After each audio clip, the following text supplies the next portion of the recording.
ఉన్నారు మేడం? నీ బొంద ఇంతకు ముందేగా బాగున్నానని చెప్పాను, మళ్ళీ ఎలా ఉన్నారు అంటావేట్టి? చిన్న కన్ఫ్యూజన్ మేడం. ఆ దిక్కుమాలిన కన్ఫ్యూజన్ నీకింకా పోయినట్లేదు. సర్లే, నీతో అర్జెంటుగా ఒక విషయం చెప్పాలి. ఫోన్లో చెప్తారా, ఇంట్లో చెప్తారా? నీ కల్లో చెప్తాను. పగటి కల రాత్రి కల మేడం? నీ బొంద, నీకు ఒళ్ళు పెరిగింది గాని బుర్ర పెరగలేదే. చెప్పేది సైలెంట్ గా విను. ఈ రోజు మా ఇంటికి ఒక దెయ్యం వచ్చింది. కాదు కాదు, ఒక రాక్షస్ వచ్చింది. ఒక్క నిమిషం మేడం. వచ్చింది దైవా రాక్షస? క్లారిటీ ఇవ్వండి, క్లారిటీ. దెయ్యము కాదు, రాక్షసి కాదు, మనిషి. అదేంటి, ఒకసారి దైవం అన్నారు, మరోసారి రాక్షస అన్నారు, ఇప్పుడు మనిషి అంటున్నారు. దయచేసి అలా కన్ఫ్యూజ్ చేయకండి మేడం. క్లారిటీ క్లారిటీ ఇవ్వండి మేడం. చూడు, ఒక అమ్మాయి వచ్చి మా ఇంట్లో సెటిల్ అయింది. ఓహో,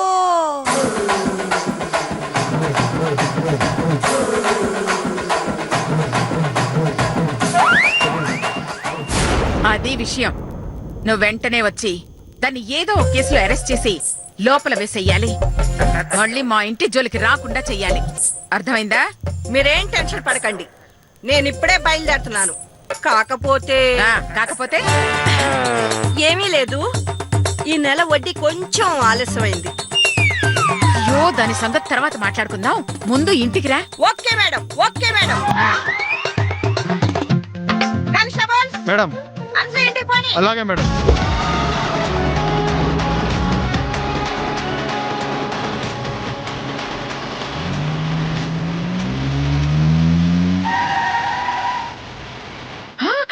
వచ్చింది, రండి.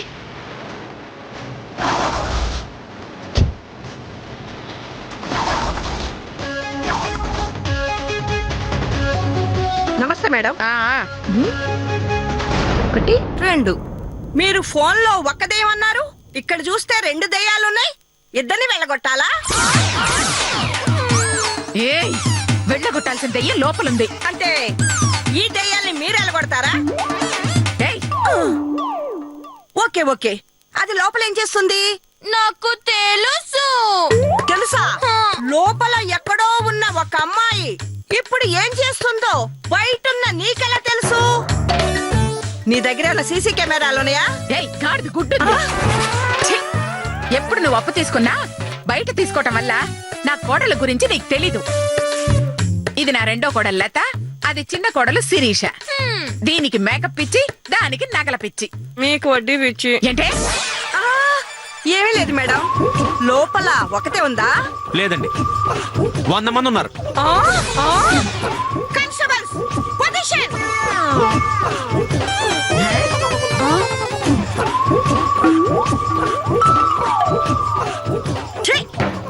పొజిషన్ అంటే ఫోటోకి ఫోజ్ ఇచ్చినట్టు అలా నిలబడతారండి.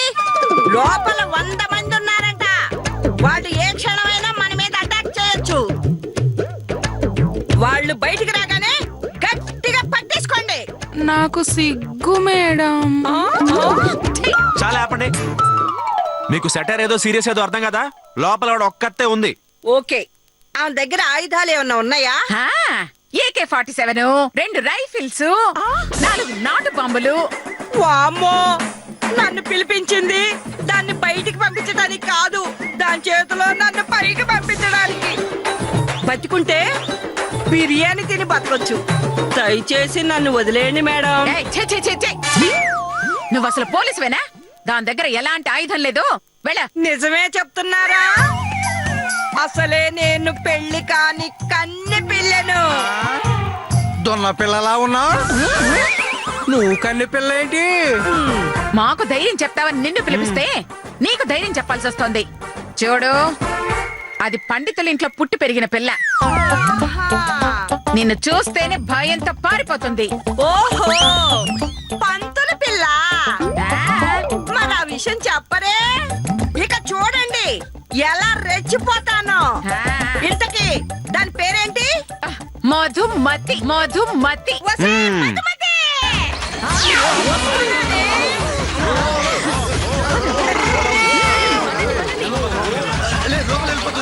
పదండ్రా. ఏ మధుమతి, ఎక్కడున్నావే? మధుమతి ఆ రూమ్ లో ఉందే. ఓ కానిస్టేబుల్స్ ఫాలో మీ. ఒరేయ్, ఈ ఎస్ఐ స్పీడ్ చూస్తుంటే దాన్ని చావగొట్టి జుట్టు పట్టుకుని ఈడ్చుకొచ్చేలా ఉంది. నాకు అలాగే అనిపిస్తోందమ్మా. ఒరే పాపం కొట్టొద్దని చెప్పరా ఆ పోలీస్ అమ్మకి. ఏయ్, ఎందుకు చెప్పాలి కొట్టని. అప్పుడు గాని మనం అంటే ఏంటో అర్థం కాదు.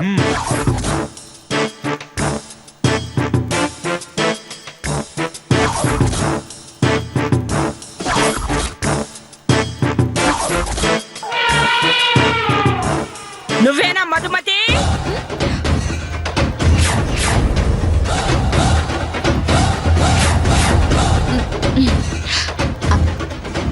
అవునండి. ఏవండి? నా సంగతి నీకు తెలీదు. చూడ్డానికి కామెడీలా కనపడినా డ్యూటీలో మాత్రం చాలా సీరియస్. మర్యాదగా ఇల్లు ఖాళీ చేసి వెళ్ళిపోతే నీకే మంచిది. లేదంటే పోలీస్ స్టైల్లో నిన్ను బయటికి పంపించాల్సి వస్తుంది. చెప్పు, వెళ్తావా లాఠీకి పని చెప్పమంటావా? మీతో ఒక్క నిమిషం మాట్లాడాలండి. ఏం మాట్లాడాలి?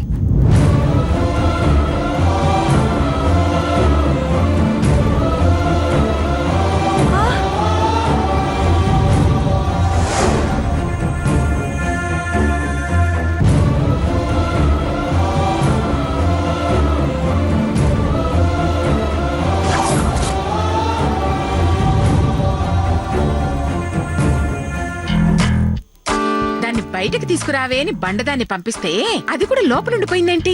అదే నాకు అర్థం కావట్లేదమ్మా. అసలు లోపల ఏం జరుగుతోందంటావు? నాకు తెలుసు. ఆ మధుమతిని ఎస్ఐ తిట్టుంటుంది. దాంతో మధుమతి ఎస్ఐని కొట్టుంటుంది. పాపం బొండు లాంటి మనిషి కింద పడి పైకి లేవలేక ఇల్లంతా రోడ్ రోలర్లో దొర్లుతూ ఉంటుంది. కింద పడితే పర్వాలేదు, అదే వంటింట్లో పడింది అనుకో, వండినవన్నీ తినేస్తుంది. మనం ఓ వారం పస్తులు ఉండాల్సి వస్తుంది. సర్లే, ఎవరైనా లోపలికెళ్ళి ఏం జరుగుతుందో చూడండి. ఏయ్, నువ్వు వెళ్ళరా బద్రి. అభయ కేసులో 6 ఏళ్ల జైలు. నేను వెళ్ళను. ఛీ, రేయ్ రంగనాథ, అమ్మో, ఆ మధుమతి కంట్లో పడితే తిట్టి చంపేస్తుంది. ఆ ఏనుగు కాలు కింద పడితే తొక్కి చంపేస్తుంది. నేనెళ్ళను. ఛ, అంత పిరికి వెధ వల్ల తయారయ్యా. నేను వెళ్తానమ్మా. నా కొడుకు అనిపించుకున్నా. వెళ్ళరా వెళ్ళ. అరే తమ్ముడు, నా మాట వినరా? The action.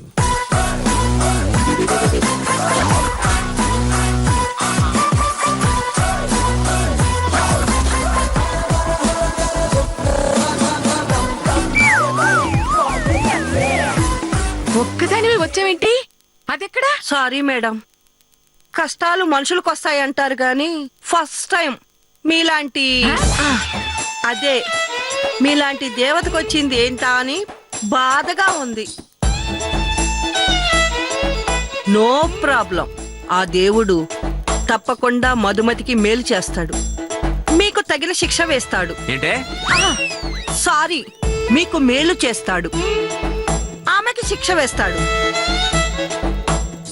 అయినా తల్లి కొడుకులు జాతి ముద్దులై ఉండి ఇంత సిల్లీగా చేస్తారని కల్లో కూడా అనుకోలేదు. నేనేం చేశాను? ఏం చేశారో మీకు తెలుసు, నాకు తెలుసు. లోపలున్న ఆ మధుమతికి ఇంకా బాగా తెలుసు. అయినా మేకల మందలా ఇంతమంది ఇంట్లో ఉండగా ఆ దేవత ఉంటే తప్పేముంది చెప్పండి? దేవత? దేవత ఎవరు? ఎవరో మీకు తెలుసు, నాకు తెలుసు, మీ మమ్మీకి ఇంకా బాగా తెలుసు. ఏది ఏమైనా కొంచెం జాగ్రత్తగా ఉంటే మంచిది. ఏయ్, ఎవరు జాగ్రత్తగా ఉండాలి? ఎవరుండాలో మీకు తెలుసు, నాకు తెలుసు. లోపల నా మహాతలికి ఇంకా బాగా తెలుసు. ఏయ్, నీకేమైనా పిచ్చి పట్టిందా? దాన్ని బయటకు పంపించమంటే ఏదేదో వాగుతావేంటి? అది అసలు నీకేం చెప్పింది? ఏం చెప్పిందో మీకు తెలుసు, నాకు తెలుసు.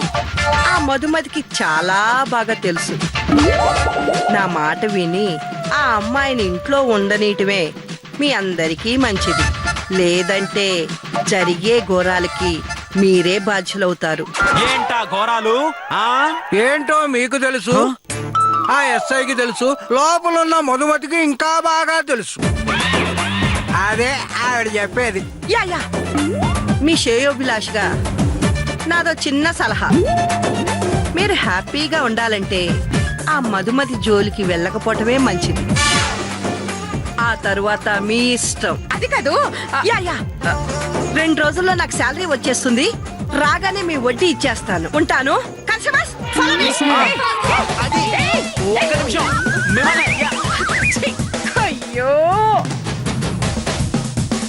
సురకమ్మా అమ్మ సురకమ్మా సురకమ్మా సులకమ్మ కాదే కనకమ్మ. ఇంతకు నువ్వెవరు? నేను అనసూయమ్మ పని మనిషినమ్మా. మీ గురించి బయట చాలా విన్నాను.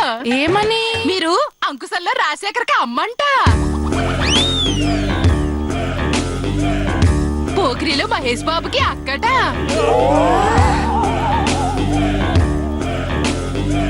బాద్షాలో ఎన్టీఆర్ కి అత్తట. తుఫాన్ లో రామ్ చరణ్ కి బామ్మేం కాదు. నోర్మి. నీ ఫీలింగ్ నాకు ఫుల్ గా అర్థమైంది. ఆ హీరోలంతటి పవర్ఫుల్ అని. అంతేగా? ఆ, అంతే మేడం. అంత పవర్ఫుల్ ఆఫీసర్ అయ్యుండి లాఠీ తిప్పుకుంటూ లోపలికి వెళ్ళారు. బట్టలు తడుపుకొని బయటకు వచ్చేసారు. ఏంటి? అంతే నా ఉద్దేశం. చెమటతో తడుపుకున్నారని. అవునవును చెమటతోనే. అసలు మధుమతమ్మని ఎందుకు బయటకు తీసుకురాలేదు? ఆమెను ఎందుకు అరెస్ట్ చేయలేదు? ఎందుకు చేయలేదో నాకు తెలుసు, మీ అమ్మగారికి తెలుసు, లోపలున్న మధుమతమ్మకి తెలుసు, కానీ ఈ మంగకి తెలీదు.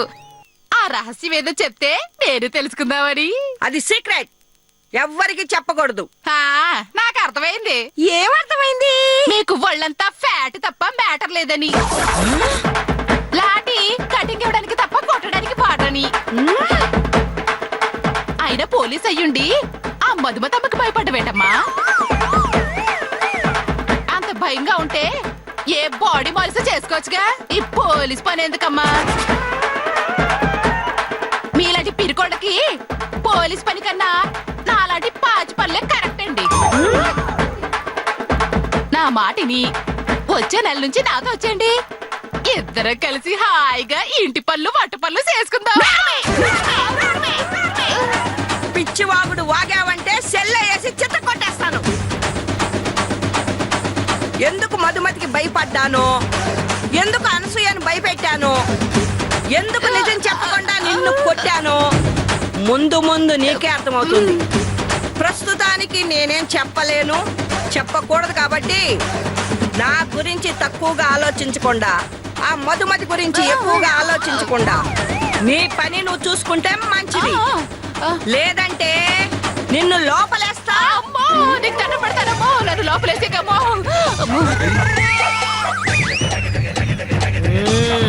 పదండి.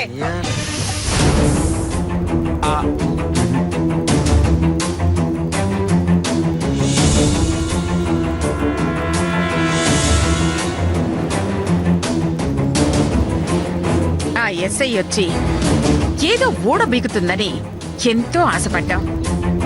కానీ రావటం అయింది, పిచ్చి సలహా ఇచ్చి పోవటము అయింది. అసలు ఆ మధుమతి ఎస్ఐకి ఏం చెప్పుంటుందంటావ్? ఏమి చెప్పిందో మీకు తెలుసు, నాకు తెలుసు, లోపలున్న మధుమతికి ఇంకా బాగా తెలుసు. నువ్వు కొంచెం ఆగుతావా? అమ్మా, ఆ ఎస్ఐ మధుమతి లాంటి మామూలు అమ్మాయికి భయపడిందంటే ఆ ఎస్ఐ ఏదైనా తప్పు చేసినా దొరికిపోయి ఉండాలి, లేదా ఆ ఎస్ఐ పిరిగిదైనా అయి ఉండాలి. లేకపోతే అది ఏ రేంజ్ లో భయపెట్టకపోతే ఎస్ఐ ఇంట్లోంచి పారిపోతుంది. నాకు అదే అనుమానంగా ఉంది చేతు. అది కూడా మనలాగే కొంచెం కక్కుర్తి టైప్. మరే కాబట్టి ఎక్కడో చెయ్యి చాపి దీనికి దొరికిపోయి ఉంటుంది. దాన్ని అడ్డం పెట్టుకుని ఇది దాన్ని బ్లాక్ మెయిల్ చేసి ఉంటుంది. దాంతో అదేమీ చెప్పలేక డ్రామాలాడి పారిపోయి ఉంటుంది. అదే మీ పొరపాటు. అదేం మీరు అనుకున్నంత అమాయకురాలేం కాదు లంచాలు తీసుకుని దొరికిపోటాకి. అది లంచాలు తీసుకుని బంగారు కంచాలు చేయించుకున్నా తలమే టోపీకే కాదు, చేతిలో లాఠీకి కూడా తెలియకుండా అంత జాగ్రత్త పడుతుంది. ఎందుకు పారిపోయినట్టు? ఏమో ఎందుకు పారిపోయిందో ఆమెకి తెలుసు, మీకు తెలుసు, పక్కనున్న మా అమ్మకి ఇంకా బాగా తెలుసు. మీరు కొంచెం నోరు ముయ్యండి. సమస్య నుంచి ఎలా బయటపడాలని నేను బాధపడుతుంటే సెక్టార్లు వేస్తున్నారా? మీకు నిజంగా దమ్ముంటే ఇక్కడి నుంచి సొల్లు కబుర్లు చెప్పటం కాదు, వెళ్ళితోనే మెడ పట్టుకుని బయటకు గెట్టండి. అప్పుడు ఒప్పుకుంటాను మీరు మగాడని. ఏంటి నెట్టేది? ఆ మధుమతి ఏమన్నా పాలు తాగే పసిపిల్ల అనుకుంటున్నావా? రక్తం తాగే పులిపిల్ల. ఏమన్నా తేడా వచ్చిందనుకో ఆడ మొగాని కూడా చూడకుండా వాయించేస్తుంది. కావాలంటే మా అమ్మని పంపిస్తాను, నువ్వు వెళ్ళవే. అమ్మో నేనెళ్ళను, దానికున్న కోపానికి చంపేస్తుంది. చూశావుగా, ఫోటోకి దండ వేయించుకోవాల్సిన వయసులో కూడా ప్రాణం మీద ఆశ ఉంటే సత్యపూర్తి దండ వేయించుకుని ఇంకా సంవత్సరం కూడా కాలేదు. నేనెలా వెళతాను అనసూయ? అయితే నోరు ముసుకుని పక్కన నిలబడండి. నీ పక్కన నిలబడటానికి నోరేమిటి, ఏదైనా మూసుకుంటాను. ఆ? అదే కళ్ళు చెవులు నోరు అని. అమ్మా ఆ ఎస్ఐ వచ్చిందట్టుగా ఏమైంది? ఆ అద్భుత దృశ్యాన్ని చెప్తే కిక్కే ఉంటుందిరా బాయ్. మరి నువ్వు లోపల బోండావులా, నేను నా పెళ్ళాం అనసూయలా నటించి చూపిస్తే వాళ్ళకి సినిమా చూపించినట్టు ఉంటుంది. ఐడియా అదిరింది. ఇక యాక్టింగ్ మొదలైంది. అందరూ చూసి పండగ చేసుకోండి. Start camera action. నమస్తే మేడం. నమస్తే. ఫోన్ లో ఒక దెయ్యం ఉందన్నారు, ఇక్కడ చూస్తే 2 దెయ్యాలున్నాయి. రెండింటినీ నేనే పంపించాలా? అవి దయ్యాలా? మరి భూతాలు. లోపల మధుమతి ఒక్కతే ఉందా? లేదు, దాని ఆత్మ కూడా ఉంది. వెళ్ళి భూత వైద్యం చేసిరా బండదాన. ఇప్పుడు నేనేం చెయ్యాలి? వెళ్ళి ఆ మధుమతి కాళ్ళు పట్టుకుని బతిమలాడి బయటికి పంపించు. కాళ్ళు పట్టుకోవటానికి మేమెందుకు? నువ్వు ఉన్నావుగా. నేను ఆల్రెడీ పట్టుకున్నాను, అయినా పని అవ్వలేదు. అందుకే నిన్ను పిలిచాను. అయితే మేం పట్టుకొని బయటికి పంపిస్తాం. వెళ్ళు. ఒసేయ్ మధుమతి, ఎక్కడే? వస్తున్నా.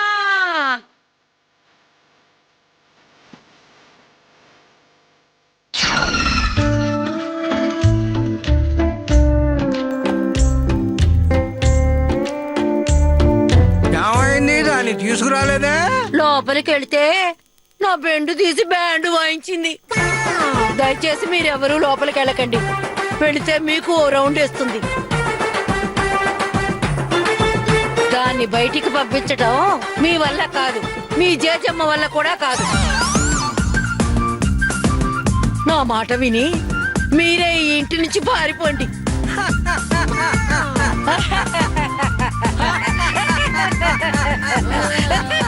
చాలా పండి వేస్ట్ మొహాలారా.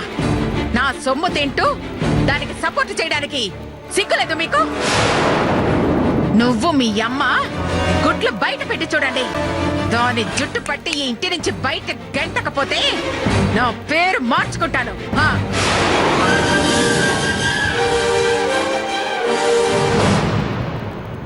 అమ్మా, చెప్పమ్మా. నీ కోడలికి పేరు మార్చే టైం వచ్చింది. ఏం పేరు పెడదామంటావు? అప్పు సూయ అని పెడితే బాగుంటుంది.